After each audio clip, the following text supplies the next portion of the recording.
Love is blind. So when we talk about love and light, we can hear things like you are the light of the world or Jesus is the light of the world. Love is blind and it will take over your mind. I'm sure you guys have heard that song before. Now, you're in darkness right now. Everything is basically, you're in the void. You're in the void, which can be looked at as a black experience, or you're in a blank experience. It can be looked at as just white. White can be the absence of color, or it could be black, which is also void, but all colors in one. White can be light, but it can also be blinding. Dark, all the colors are in there, but there's no light to these colors. So these colors are in there on a really dark shade. Who is the one animating these colors and these forms outside of you? Love is blind, and it will take over your mind. So if I'm walking my garden, I can see the beauty of nature. If you go into the business world of things and you gain abundance and get into the environment of glamour, all right, this is a luxury. Lux is the measure of light, right? That's how you get that word luxury. But then we talk about luxury being the false light, right? Our spiritual people start to say love and light, beloved, right? Love and light. Love is blind. So if you're in darkness, right? Love is unconditional. When you're in light, enlightened,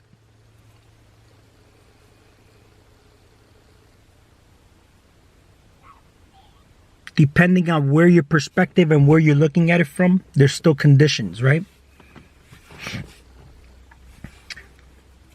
Communities are beneficial, right? This is what holds your body intact, the trillions of cells that you're made of. What's holding them together, right? We got these arguments with flat earthers, round earthers, and there's actually questions on why doesn't the water just, fall off the edge of the world? What's containing the water if it's on a ball and whatnot? Or what's holding all your liquids intact? Why aren't liquids just coming out of your nose, your mouth, your ears, your anus, your penis or vagina? Why aren't those fluids just falling out of place? What's holding those in place, right? You got cavities, but yet the fluids in your body are not just coming out. So start to look at the world in a way where you can look at it as what's holding everything in place. So if your body's made of water, okay, majority, and the world that you inhabit is made of water, what's holding all those fluids in place? What's holding those cells in place? The community of trillions of cells, right? But you're looked at as one individual. So the people outside of you go into a community, but a community, okay, is always going to have different points of views and opposing views rather than other communities. So you have vegan communities, you have carnivore communities, you have spirituality, you have non-duality, you have round earth, flat earth communities. Now, you're only part of this community until you say something that that community doesn't roll with. So it's conditional. It's not unconditional. You get what I'm saying? So who has more power? Love is blind and it will take over your mind. But what is love? What is that? You know what I'm saying? We always talk about love and light. Love, love, love, love. Love is a frequency, but what is it a frequency of, right? So you can look at it as a frequency of, it's the strongest frequency for stimulating signals for growth, right? But love also, you have a saying that says if it's love, you let it go, and if it's meant to be, it'll come back. That means that you are that signal for growth, and at the same time, because you are that signal, it can only come back to you. So if you are love and you give love away, it can only come back to you, right? Like attracts like. Reciprocity. So, blind, the mind, bind. From where are you coming from? If you're in a bind, it's a religious way of showing you what love is, right? Relegaré. Como una liga. Una liga que aguanta todo en una posición polarizada. So, entonces, ¿qué es lo que pasa aquí?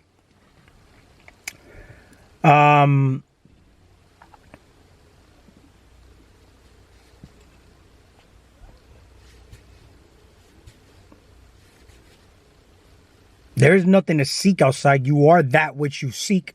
Such a cliche little saying, right? But love is the answer. But love, right? You can build with love, right? Like I said, is the strongest signal for growth and building. But it is also the key to detaching, letting go. Again, if it's meant to be, it'll come back. What is that death process? That death process is you detaching from the body, right? Then we ask, okay, but love, I want to leave and I don't want to come back to this place that I am inhabiting right now. You must be in a place where you are complete and that's why you want to detach?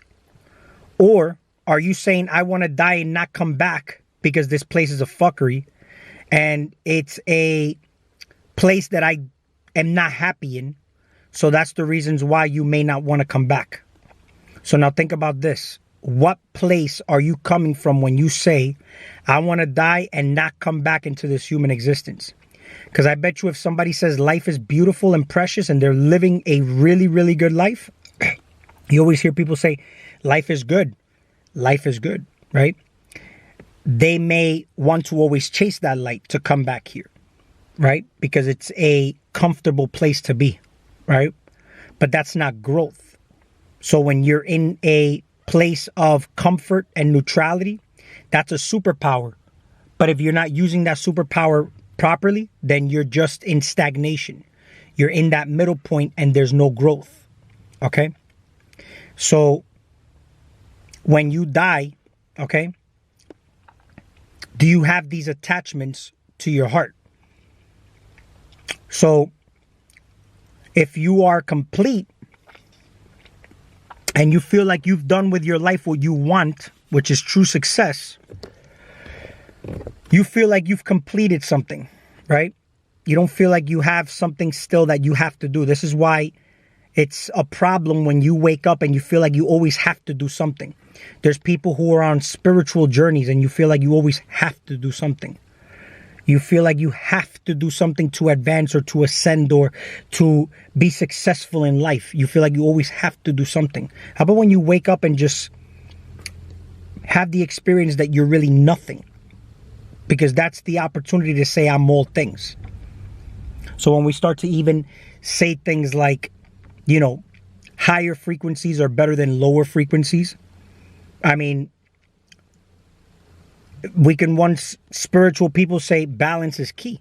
But again, balance is key, but balance is also stagnation. There's no room for growth when it's just balance, right? Sometimes you need extremities like hot and cold, right? But then the thing is that even those extreme polarities have a negative and a positive to them, right? Cold, yeah, we look at that as alkaline. That's the feminine energy. That's the growth phase, right? Feminine energy, nurturing energy. A child can be born in the womb of the mother. But then again, cold is also stagnant, frozen, right? We measure things in degrees too. What temperature or what temperament do you have to either use those extreme polarities to actually favor you in this experience? Then we look at it as acids being hot, degenerative. But then again, those extremities also increase circulation, blood flow. When you're in a hot seat, it gets you moving. Hot potato. Okay?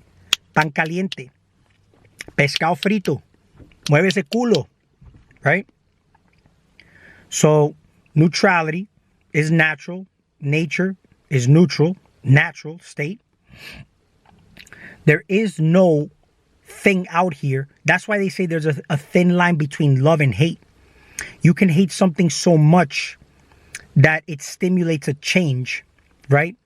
But it can also come from a place of love. I can transmute that energy, and because it's such a strong emotion, it's the polar end of love. So I can flip a coin, right? Snap a finger, snap my tongue, right? Paradigm shift. I can change my mind in an instant.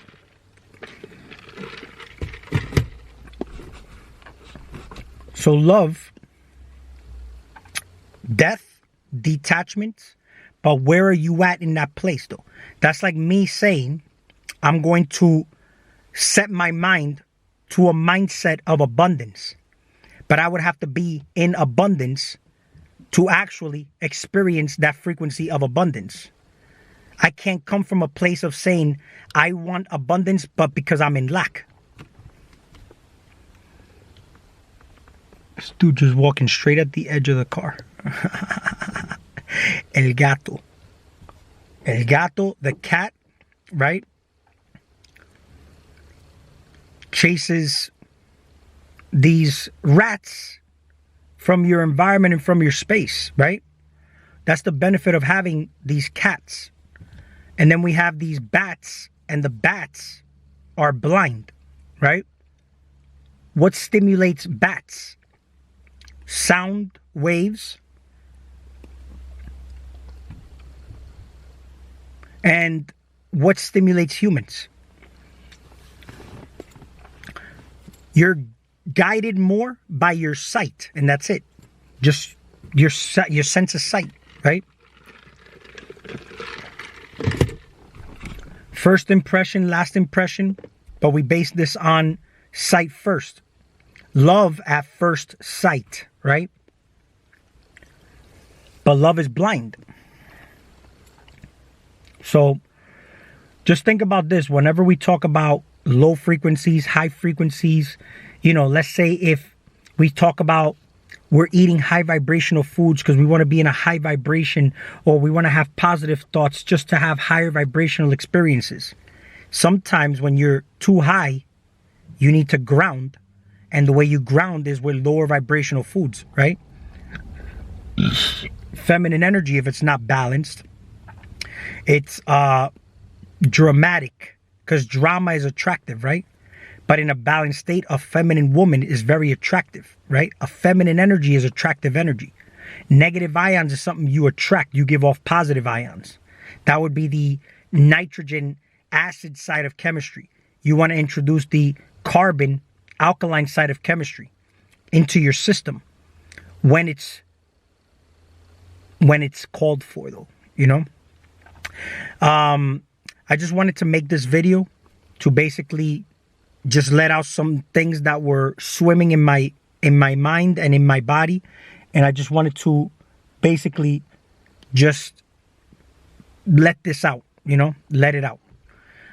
So I hope you understand what's going on here. Don't take things literal either. You know, I made the example of like the ancient pyramids of Giza and whatnot, and we start to be told how these pyramids were built. You think of this as construction workers working a building. You're going to have to use your imagination. But at the same time, how do I come up with these conclusions? I realize that I'm just basically nothing. But I have the experience now to say that I have the opportunity to be everything because I'm nothing. If I'm something, then I'm just binded to being that something, that label. So I am nothing, okay? Which means that I can say I am everything as well. Fine line between love and hate, okay? Blinding can be the light, but you could be blind in the dark as well. Love is blind. You're in darkness right now. Everything in your surroundings is thought forms. And we collapsed it into existence to basically give you the information of what it is you're experiencing in this realm. People, places, things, they don't exist. They're just empty shells. We can call them NPCs, robots. They are collapsed into existence. I am the light of the world. And when we look at light, we can actually say bright light, an idea. I had a thought, boom, the light bulb goes off, right? I'm giving life to the people in my environment. But the ones that come in, I'm giving them that consciousness as well. I bring life to the planet. My plants can thrive just with my presence. People are in my environment. If I'm experiencing angry people, I have a lot of anger in me. That's what I attract. I collapsed and formed a person in my environment. And then that's what they're expressing to me, just reflections, you know? So we're in darkness right now. There's really nothing outside of you. You're born alone. You die. You go back alone. The examples I've made of Pablo Escobar, all these things about, you know, how we had technology that was so advanced, you know, once upon a time, and it's ancient, lost technology and civilizations that we know nothing of, right? But it's not even that. It's that we're actually retarding the more we go forward because we're externalizing our power to these computers, to these things, which they also, this is the brink, this is the important cusp. Because of these technologies, I've connected to people of like minds. I've also been able to learn a few things, but this is the moment to actually be aware and say, well, I created all this, right? But I created it, and I'm realizing that everything that I'm looking at outside of me are nothing but versions and reflections of me, including the stuff that I've been told in history, how once upon a time things worked, which technically doesn't exist. My now moment's the only thing that exists. So the stories of like Pablo Escobar and all that happened once upon a time, believe it or not, for that time, Pablo was very advanced, but apparently it looks like we didn't have the technology to catch him quick enough. Like, look at it right now. It may be harder to catch a guy like that in today's time. It may be easier, rather, to catch a criminal like that in today's time because of the technology. But I believe we've always had that technology. So if he was committing all those crimes, all those murders, all those things that happened, in my opinion, they were allowed to happen. Only so that this story can be prevalent in today's time where I'm sitting at right now, for me to be able to say that happened, right? I can either say it happened based on what they told me, or I can actually come to a realization that it was allowed to happen for a specific purpose. And I hope I'm making sense with this video. It's just like today's time. The pyramids were once built using the latest technology, which is the human body, right? The ultimate tool, okay? But we stopped using it to build computers. Man was created in the image of God. We stopped being God, took on this human vessel, right? We stopped doing God duties to now cater to human duties, created computers in the image of man, and we are now depending on computers to take over what man could do. And it all started from man stopped doing godly things to do what man could do. So man was the one that created the pyramids. They told you this in school. However, you're looking at it as a construction worker building the pyramids. But that's not how it worked. We used our bodies in ways that it was designed to be used for. The pyramids were built for specific purposes. That's why they're so perfectly aligned with the constellation of the stars. The inner chambers perfectly aligned. The positions of the pyramids, the structure, things that with today's technology we can't replicate. But then we look now at guys like Pablo and we say, man, that kind of mentality, the kind of guts it takes to do certain things like that. We look at our government. They have a military. They have a lot of money. They're perceived to have a lot of power. People look up to the government, right? In God we trust. What is God? God is authority. God is self-sufficient. God, okay, would be the God of this realm. Do you not think that in a split instant, when we look at it away from human form, somebody who did those type of acts, like Pablo Escobar, had his own government, sold a product based on supply and demand, a very addictive drug called cocaine, coca, then what makes you think that he didn't create an environment where he was the God of this realm, right? But with great power comes great responsibility. But at the same time, this realm is ran on business. Nothing personal. It's just business when it comes to the outside world. It's a personal experience, but you would have to mind your business. But when you're minding your business, right, you depend on the type of business you want to embark in, okay? So this, I'm going to have to explain it in another video. His own military, his billions of dollars, right? His own airport, his own everything, right? I mean, you could basically think about the things that you actually worked for in life, he already had. The things that the government has at their disposal as resources, he already had. You telling me that you're judging it from human perspective that he's bad, but if you look at it, even death is perceived totally different than what it is. It's just the way we look at death. We are doing it every day, and there's many different ways of looking at that death process. If I, right, kill you physically, I killed you. There's man-made laws against that. But at the same time, everybody outside of you are nothing but ideas, and they actually label themselves as something. If I decide to debate and smash them and what makes them as that idea, I'm a vegan activist, I technically killed that individual. I killed all the ideas that make up that individual. So I committed a murder. Plus, during that debate, many thousands and hundreds of thousands of cells are dying. The body gets stressed out, the emotions you feel during that debate and whatnot. It's like two universes going to war, right? There's going to be deaths, the stresses and whatnot that happens. Even just you working out, you create lactic acid. There's waste happening, right? But it's all about eliminating those things. You eliminate the competition. That's what Pablo was all about, eliminating the competition. But there's also many different ways to look at that too.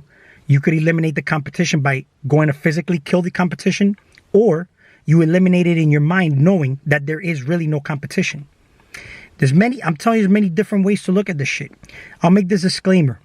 I don't condone anything Pablo did as something that anybody should do.